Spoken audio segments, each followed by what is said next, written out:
Halo Brody, balik lagi bareng aku Zai pada konten alur cerita film, dimana pada video kali ini aku bakal kembali ngerangkum sebuah film superhero dari Marvel Cinematic Universe berjudul Thor yang merilis pada tahun 2011 atau Thor yang pertama. Dibintangi oleh Chris Hemsworth dan juga Tom Hiddleston, film ini bercerita tentang salah seorang superhero dari universe Marvel yang bukan berasal dari bumi melainkan dari planet lain bernama Asgard, di mana para Asgardian ini sejak dahulu kala sudah menjadi pelindung bumi dari gangguan makhluk atau entitas-entitas jahat penghuni luar angkasa. So, bagaimanakah keseruan filmnya? Mari kita langsung menuju alur ceritanya.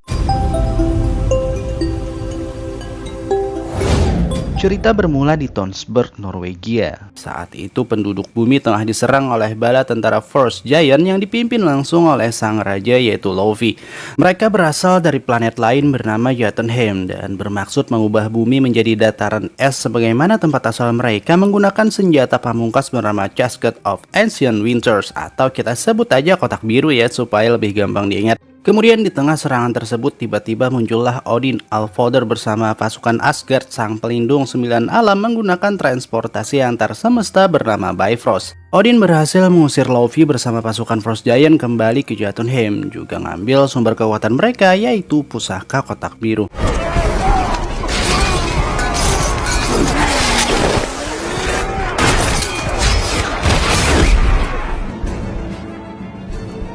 Selanjutnya, setelah sukses dianggap dewa oleh penduduk sekitar, Odin bersama pasukannya lalu pulang ke negeri asal mereka, alam keabadian bernama Asgard. Cerita Odin kepada dua anak lelakinya, Thor dan Loki. The day will come. Do the frost giants still live? Just as you did, Father. I'm ready, Father. So am I. Singkat cerita, setelah beberapa tahun berlalu, tibalah saatnya kini Odin harus menurunkan tahtanya kepada Thor sebagai anak sulung dan juga pewaris tahta pusaka Mjolnir berupa palu yang ditempa langsung dari jantung bintang mati. Do you swear to guard the Nine Realms? I swear. Do you swear to the realm? I swear! Sementara itu di ruang penyimpanan senjata, entah melalui celah mana 3 orang Frost Giant berhasil menyusup berencana mengambil pusaka kotak biru. Beruntung sesaat sebelum pelantikan Thor, Odin segera menyadari hal tersebut lalu menghentakkan tongkat di tangannya sebagai isyarat bagi penjaga ruang pusaka bernama The Destroyer untuk melakukan tugasnya sekarang juga.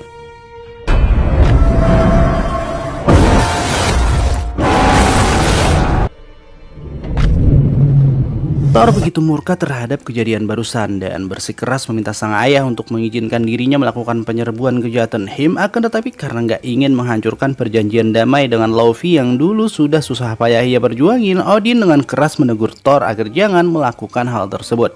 As king of Asgard, But you're not king! Not yet. Kecewa berat terhadap keputusan sang ayah, apalagi ditambah perkataan Loki yang khawatir kalau Asgard nanti akan kembali disusupi oleh pasukan lebih besar, Thor nekat menentang perintah ayahnya lalu berencana melakukan penyerbuan ke Jotunheim meski hanya beranggotakan Loki juga 4 sahabatnya, Sif, Fandral, Haugen, dan Volstagg. Berenam mereka pergi ke jembatan antara semesta Bifrost yang dijaga ketat oleh Heimdall, kesatria terpilih Asgard, pemilik kemampuan khusus dapat melihat segala sesuatu yang ada di 9 alam. Sejatinya Heimdall nggak bakal mau mengantar penentang raja seperti mereka, tapi karena kesal ada penyusup yang terlewat dari penglihatannya, Heimdall akhirnya setuju membiarkan mereka menggunakan Bifrost.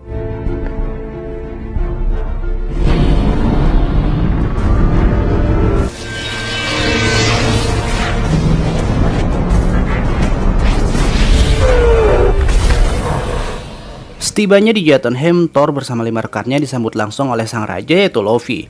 Thor menanyakan bagaimana cara mereka menyusup ke dalam Asgard.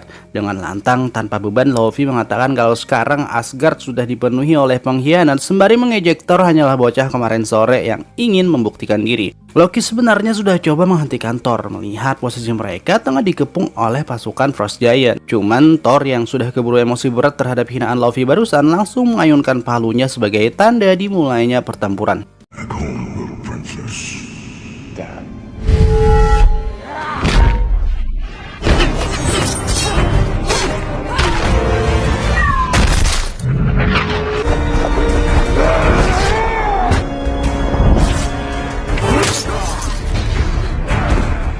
Awalnya keenam Asgardian ini begitu mudah melumpuhkan satu persatu pasukan Frost Giant, akan tetapi karena jumlahnya terlalu banyak, mereka akhirnya kewalahan juga, bahkan sampai membuat Fandral terluka parah akibat tertusuk es dan lengan Volstagg tiba-tiba membeku setelah bersentuhan langsung dengan Frost Giant. Loki sebenarnya juga sempat bersentuhan dengan mereka, cuman anehnya dalam beberapa saat lengan Loki bukannya membeku tapi malah berubah warna persis warna kulitnya ras Frost Giant.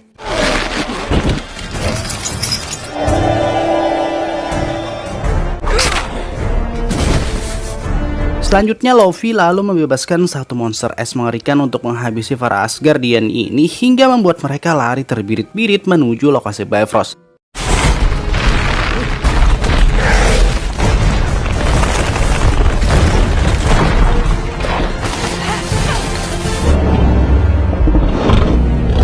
Beruntung Thor datang tepat waktu membunuh monster tersebut menggunakan palu saktinya, akan tetapi itu ternyata nggak mampu merubah apapun karena begitu nengok ke belakang ribuan pasukan musuh sudah siap memangsa mereka.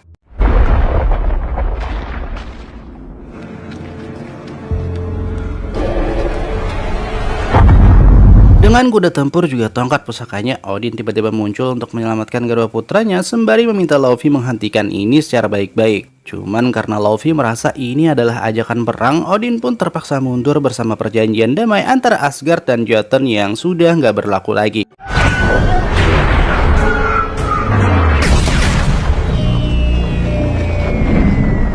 Sekembalinya mereka ke Asgard, Odin marah besar terhadap Thor atas tindakan sembrononya yang kembali membawa Asgard ke ambang peperangan. Bukannya sadar akan kesalahannya, Thor si anak durhaka justru malah balik marah kepada Odin, bahkan sampai menghina ayahnya itu dengan sebutan kakek tua, lemah, bodoh, pengecut, tak berdaya. Hingga membuat Odin terpaksa harus ngambil semua kekuatan Thor termasuk Mjolnir lalu membuangnya ke planet bumi. You are unworthy. You're unworthy. I now take from you your power. Selanjutnya beliau juga melemparkan Mjolnir ke tempat tersebut setelah sebelumnya membisikkan beberapa kata bagi siapa aja yang layak akan mampu menggunakan Mjolnir serta mendapatkan semua kekuatan Thor. Berpindah ke bumi tepatnya di New Mexico beberapa saat sebelum Odin mengutuk Thor. Malam itu seorang astrofisikawan bernama Jane Foster bersama sahabatnya Darcy Lewis dan mentornya Dr. Selvig tengah meneliti fenomena alam yang sudah 2 hari ini terjadi berturut-turut. Singkat cerita, sesuai perhitungan Jane, fenomena alam berupa aurora tersebut kini kembali terlihat hingga membuatnya langsung menginstruksikan Darcy agar segera mendekatinya. Berbeda dari sebelumnya yang cuma aurora saja, fenomena kali ini ternyata datang bersama angin puting beliung yang amat sangat dahsyat. Dan ketika secara nggak sengaja memasuki pusaran angin tersebut, ketiganya dikagetkan oleh kemunculan sesosok pria misterius yang tiba-tiba menabrak mobil mereka.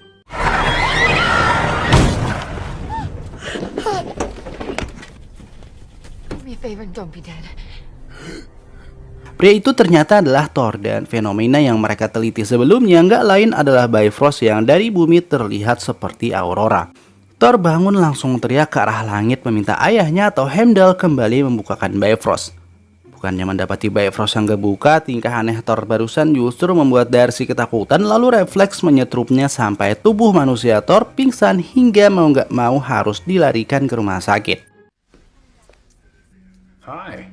How dare you attack the son of Odin? Need some help.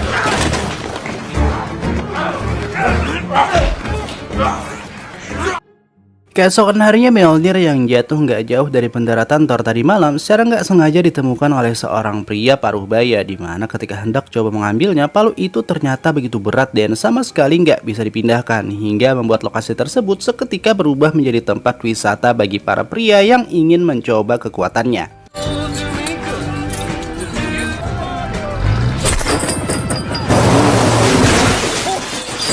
Dari kejauhan tanpa diketahui oleh siapapun, seperti halnya pada ending film Iron Man 2, Agent Coulson melaporkan lokasi keberadaan Mjolnir kepada Nick Fury. Berpindah kepada Jane, Darcy, dan Dr. Selvig yang masih terus bergelut dengan hasil penelitian tadi malam, hingga ketika mendapati sebuah foto yang menunjukkan kalau Thor sebenarnya muncul secara langsung dari arah datangnya badai, mereka bertiga bergegas kembali ke rumah sakit untuk bertanya lebih lanjut. Sayangnya, Thor ternyata udah kabur dari sana dan ketika hendak balik, bruk. Mereka lagi-lagi menabrak Thor, cuman bedanya kali ini ia dibawa ke tempat kediaman Jen lalu dikasih pakaian bekas milik mantannya. Di Asgard, Loki mengungkapkan kepada 4 sahabat Thor, Sif, Haugen, Fandral, dan Vostek kalau sebenarnya dialah orang yang sudah memberitahu Odin tentang kepergian mereka ke Jotunheim.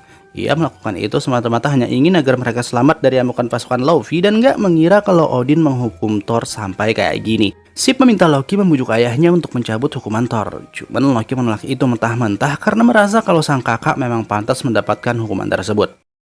He's arrogant, he's reckless, he's dangerous. Is that what Asgard needs from its king?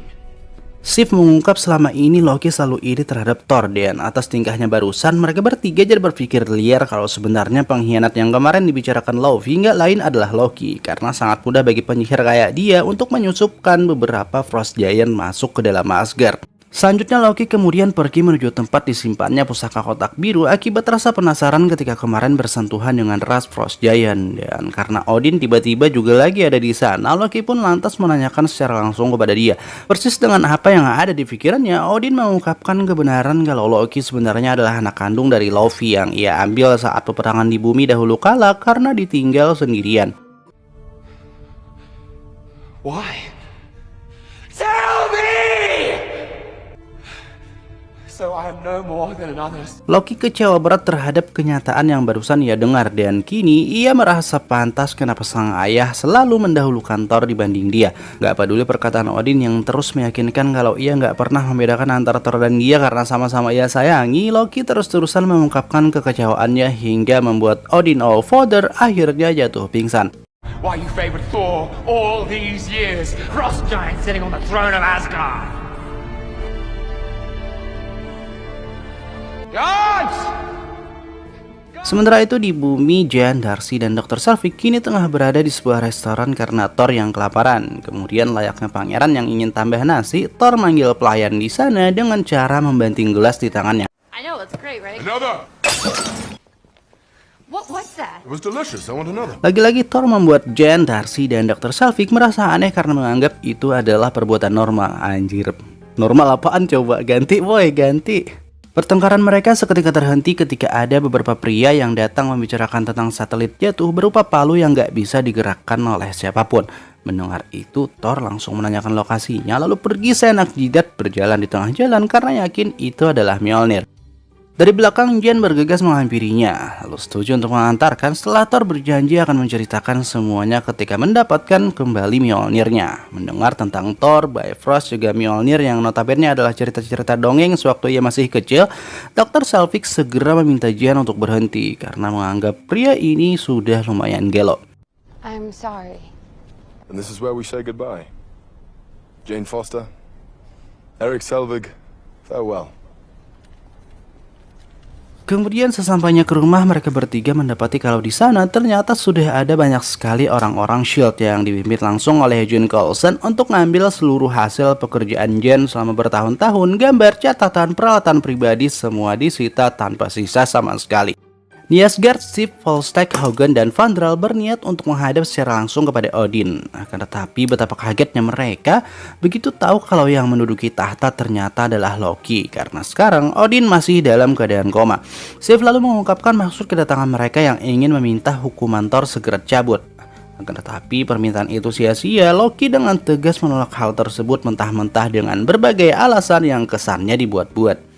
Balik lagi ke bumi, tepatnya ketika Jane Foster nekat mencari Thor untuk mengantarkannya ke tempat Mjolnir berharap nanti ia bakal mendapat informasi penting karena sekarang sudah nggak bisa melakukan apapun setelah seluruh penelitian miliknya diambil paksa.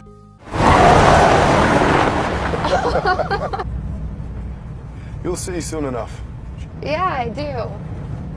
Sementara itu di Asgard, tepatnya di hadapan tubuh Odin yang sedang koma, Loki mendapat nasihat dari sang ibu kalau semua yang dilakukan ayahnya pasti mempunyai tujuan baik. Tak terkecuali menyembunyikan kebenaran ini karena beliau nggak ingin anak bontotnya itu merasa beda dari yang lain. Begitu juga dengan pengusiran Thor kemarin yang pastinya juga ada maksud tersendiri. Mendengar tentang Thor bukannya berempati, Loki lebih terlihat seperti khawatir akan posisi raja yang ia klaim sendiri. Sesampainya di lokasi yang sudah berubah jadi tempat penelitian SHIELD, Thor meminta Jan menunggu di persembunyian sementara dirinya bakal menyusup masuk.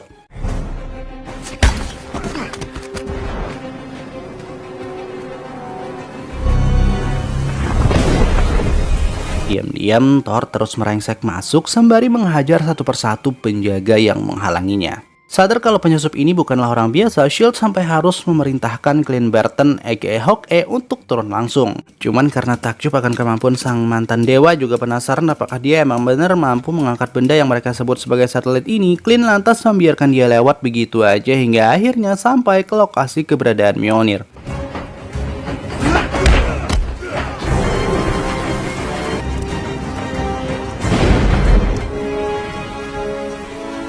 Dengan senyum sumringah, Thor coba untuk ngambil Mjolnir. Cuman karena ia sudah nggak layak lagi, Mjolnir juga otomatis nggak bakal bisa ia ambil. Sedih, marah, kecewa akan hal tersebut, Thor berteriak sekuat tenaga dan pasrah ketika S.H.I.E.L.D. menangkapnya.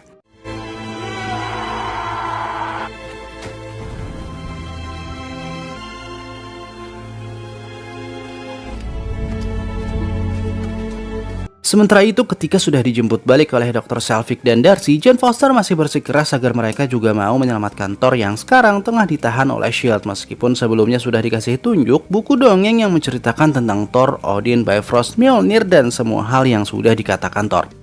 Berpindah ke markasnya S.H.I.E.L.D. Melihat aksi Thor yang mampu melumpuhkan sebagian besar anak buahnya yang sudah sangat terlatih, Agent Coulson yakin kalau dia adalah tentara bayaran, lalu terus mendesaknya untuk menjawab dari mana ia berasal. Akan tetapi karena nggak mendapat jawaban apapun dari Thor, Agent Coulson lantas meninggalkan ruangan tersebut, dan tepat saat itu juga Loki muncul di hadapan Thor. Dengan kelicikannya, Loki mengatakan kalau ayah mereka sudah mati gara-gara terlalu memikirkan akibat dari ulah terakhir Thor di Asgard yang menyebabkan pertikaian dengan Jotunheim. Loki melanjutkan kalau sekarang kedudukan sang raja sudah jatuh ke tangannya, dan atas perintah sang ibu, Thor masih dilarang datang ke Asgard karena pengasingan dirinya adalah syarat yang diajukan Jotunheim untuk berdamai. Lalu setelah mengucap salam perpisahan kepada saudaranya itu, Loki keluar dari ruangan lalu menggunakan kekuatan yang membuatnya nggak bisa dilihat oleh siapapun untuk coba mengangkat Mjolnir yang tentu saja no. Kemudian gak berapa lama setelah itu, Dr. Selvig tiba-tiba datang ke markasnya S.H.I.E.L.D. untuk menjemput Thor dengan mengatakan kalau orang ini adalah sahabatnya sesama peneliti yang sangat kecewa karena S.H.I.E.L.D. kemarin sudah mengambil semua hasil penelitiannya. Dr. Selvig beralibi kalau sahabatnya tersebut terlampau kuat hanya karena menggunakan steroid, hingga akhirnya Thor pun dibebaskan, dan sambil berlalu pergi, ia masih sempat-sempatnya mengambil buku catatan milik Jane Foster.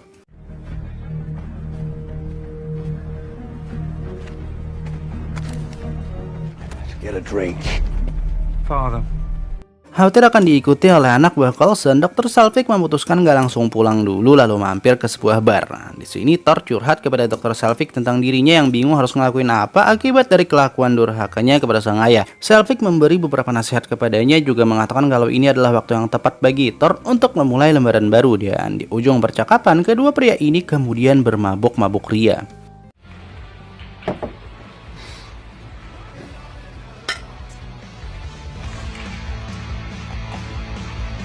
Berpindah ke tempat lain, sendirian Loki pergi ke Jotunheim untuk menemui Laufey, hingga akhirnya terungkap kalau dialah orang yang sudah menyusupkan beberapa Frost Giant ke Asgard untuk membatalkan penobatan Thor kemarin. Loki berencana kembali menyusupkan Laufey dan kawan-kawannya ke Asgard untuk membunuh Odin agar dia bisa naik tahta secara resmi. Laufey yang emang dari awal sudah punya dendam pribadi terhadap Odin, ditambah penawaran Loki yang berjanji akan mengembalikan pusaka kotak biru sumber kekuatan mereka, Laufey akhirnya setuju dengan rencana Loki. Selanjutnya Loki kemudian pulang ke Asgard menggunakan Bifrost. Lalu ketika sampai di sana, Heimdall, sang penjaga yang notabene mampu melihat apapun, seketika mempertanyakan kenapa ia nggak bisa melihat atau mendengar percakapannya selama di Jotunheim tadi. Dengan santai Loki menjawab kalau sekarang ia adalah raja dan sudah sepantasnya bagi Heimdall untuk menuruti semua perintahnya tanpa harus menanyakan apa-apa. Di bumi, tepatnya di dalam camper van-nya, Jane dikagetkan oleh Thor yang tiba-tiba datang membopong Dr. Selvig akibat kelebihan mabok. Still don't think you're the god of thunder. Di depan api unggun dan di bawah bintang-bintang, Thor mengungkapkan rasa terima kasihnya kepada Jane karena selama ini sudah terlalu baik kepadanya. Gak lupa Thor juga lantas mengembalikan buku catatan Jane yang kemarin berhasil ia ambil dari S.H.I.E.L.D. hingga membuat gadis itu luar biasa senang karena ia nggak harus memulai semuanya dari awal. No, this is great. This is S.H.I.E.L.D., whatever they are. Sesuai janjinya, Thor kemudian menceritakan kepada Jane kalau semua yang selama ini sudah ia teliti tentang kehidupan di luar bumi memanglah benar, karena semesta mereka ini terdiri dari 9 alam yang saling berhubungan melalui pohon dunia bernama Yggdrasil. Thor menggambarkan pohon tersebut beserta ke-9 alamnya, di mana bumi tempat tinggal Jane dan Asgard tempat tinggal Thor juga adalah bagian di dalamnya. Is one of the 9 realms of the cosmos, under which is Earth, Alfheim, and Asgard. Di Asgard, keempat sahabat Thor yang semakin kesal terhadap tingkah Loki berencana untuk mencari keberadaan sahabatnya tersebut meski nanti harus dicap sebagai pengkhianat. Lalu nggak berapa lama kemudian mereka berempat tiba-tiba dipanggil oleh Heimdall ke ruang Bifrost karena ia tentu saja juga mendengar percakapan mereka barusan. Di luar dugaan, Heimdall malah mendukung rencana mereka, akan tetapi karena sudah terikat sumpah kepada sang raja, ia pun lantas meninggalkan ruangan itu agar mereka berempat bisa menggunakan Bifrost menuju lokasinya Thor.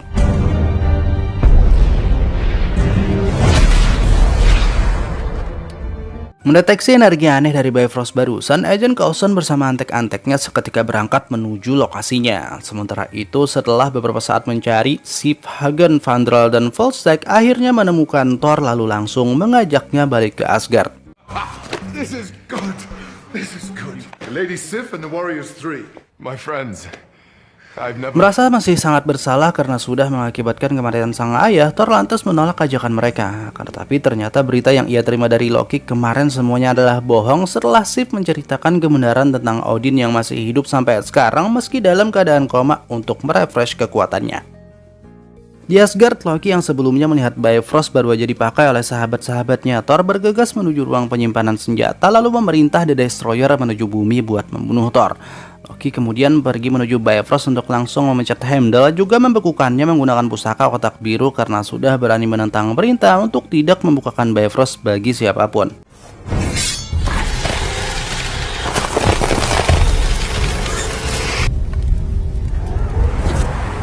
Di bumi, Agent Coulson bersama antek-anteknya yang kini tengah memeriksa bekas pendaratan Bifrost sebelumnya tiba-tiba dikagetkan oleh kemunculan The Destroyer di mana ia langsung menyerang secara membabi buta menggunakan laser api.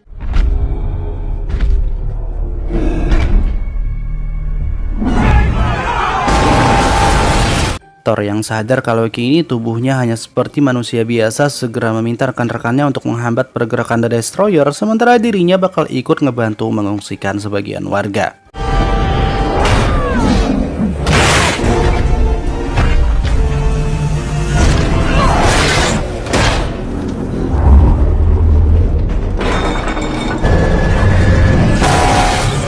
Meski sudah menggabungkan kemampuan mereka dan mengeroyok The Destroyer, akan tetapi nyatanya Sif, Vandral, Hogun juga Volstagg bukanlah tandingan bagi sang penjaga Asgard. Hingga mau nggak mau Thor nekat mendekati The Destroyer dengan tangan kosong untuk coba berbicara kepada Loki di Asgard sana. Thor meminta Loki untuk segera menarik mundur The Destroyer karena orang-orang bumi sama sekali nggak bersalah. Ia memohon maaf kepada adiknya tersebut atas segala kesalahannya, bahkan sampai rela menyerahkan nyawanya sendiri jika memang itu yang diinginkan Loki. Dasar anak pungut nggak tahu diri, bodoh, dongo, kampret, iblis jahanam kuda, bukannya empati, Loki malah menyuruh The Destroyer memukul Thor hingga membuat tubuhnya terlempar jauh.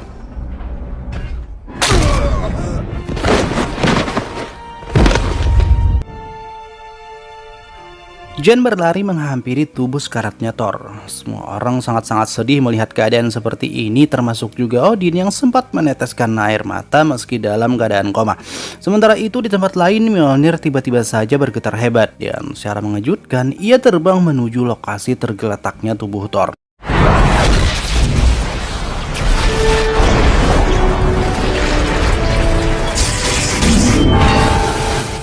Sang Dewa Petir kembali mendapatkan kelayakannya, sekaligus Mjolnir juga seluruh kekuatannya yang sempat hilang. Dengan bantuan Mjolnir, Thor segera membuat angin puting beliung lalu menarik The Destroyer masuk ke sana untuk selanjutnya dihancurkan tanpa sisa dengan begitu mudahnya.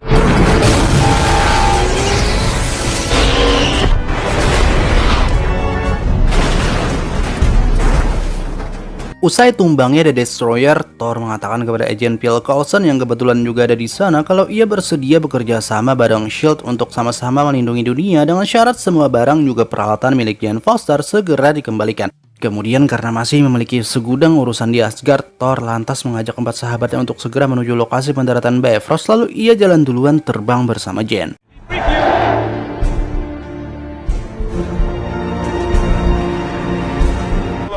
Bifrost. Sementara itu di Asgard, di hadapan tubuh Heimdall yang masih membeku, Loki membawa masuk Luffy bersama beberapa Frost Giant, dan itu bertepatan dengan Thor yang manggil-manggil Heimdall untuk membuka Bifrost. Begitu marah terhadap tingkah Loki yang semakin kurang ajar, Heimdall akhirnya mampu melepaskan es yang membelenggu tubuhnya, lalu sifat kilat segera membukakan portal Bifrost untuk Thor juga kawan-kawannya.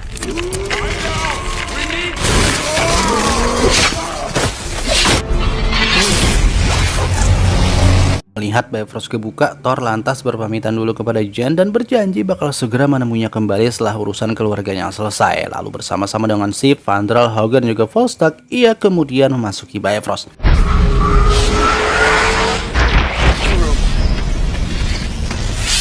Sesampainya di Asgard, Thor langsung terbang menuju istana menggunakan Mjolnir. Dan pada waktu yang bersamaan, kini Luffy juga sudah tiba di kamar Odin melumpuhkan sang permaisuri, lalu langsung mencoba membunuh dia dengan naik ke atas tubuh komanya.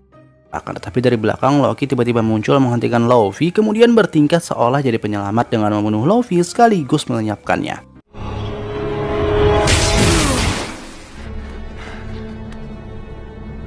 Nah, di saat sang permaisuri sudah kemakan drama buatan si anak pungut, Thor tiba-tiba muncul memberitahu semuanya.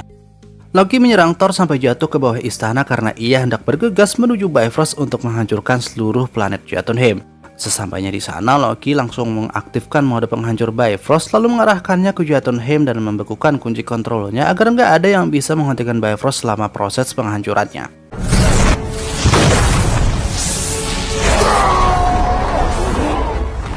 Thor mempertanyakan kenapa Loki bisa berbuat sampai sejauh ini. Loki menjawab kalau ia hanya ingin disetarakan dengan Thor oleh sang ayah, dan dengan menghancurkan Jotunheim sekaligus seluruh ras Frost Giant di dalamnya, Loki berharap ketika ayahnya bangun nanti, beliau juga bakal menganggap dirinya pantas menjadi Raja Asgard layaknya Thor.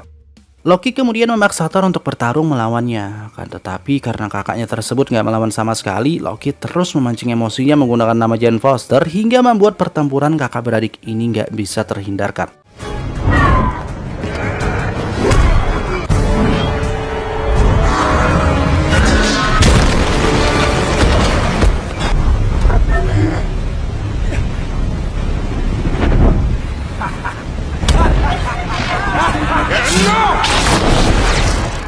Thor meletakkan Mjolnir ke atas dada Loki untuk memblokir pergerakannya, lalu coba mendekati Bifrost, tetapi sayangnya Bifrost sudah nggak mungkin bisa didekati apalagi dihentikan, hingga membuat Thor akhirnya memutuskan untuk memotong jembatan yang menjadi sumber energi Bifrost menggunakan Mjolnir, meskipun resikonya adalah ia nggak mungkin lagi bisa ke bumi untuk menemui Jane.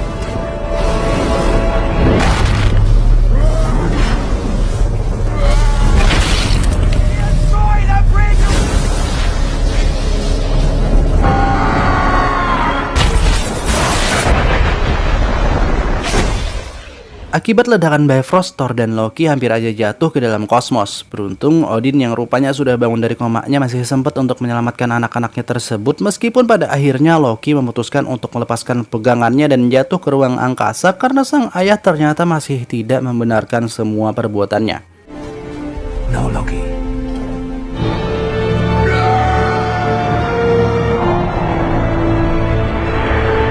Di tengah semua orang yang pesta atas kembalinya sang raja dan putra mahkota, Thor dan Odin tetaplah sedih atas kematian saudara juga anak lelakinya. Odin mengatakan kalau Thor pastinya bakal jadi pemimpin hebat bagi Asgard, cuman gak seperti di awal tadi yang begitu berambisi untuk menduduki tahtanya. Thor meminta Odin agar menunda penobatan dirinya karena masih begitu banyak hal yang harus ia pelajari. Thor kemudian pergi menemui Heimdall di ujung jembatan Bifrost buat nanyain keadaan Jane Foster, di mana menurut penglihatan Heimdall, Jane bersama dua rekannya sampai sekarang masih terus melakukan penelitian tentang keadaan luar angkasa menggunakan peralatan barunan canggih yang diberikan S.H.I.E.L.D. Siapa tahu ada cara untuk kembali bertemu dengan Thor. Film lalu ditutup dengan pertemuan antara Dr. Selvig dan juga Nick Fury, di mana ia sangat takjub terhadap beberapa penelitian beliau bersama dua bawahannya tentang jembatan antar dimensi atau Bifrost.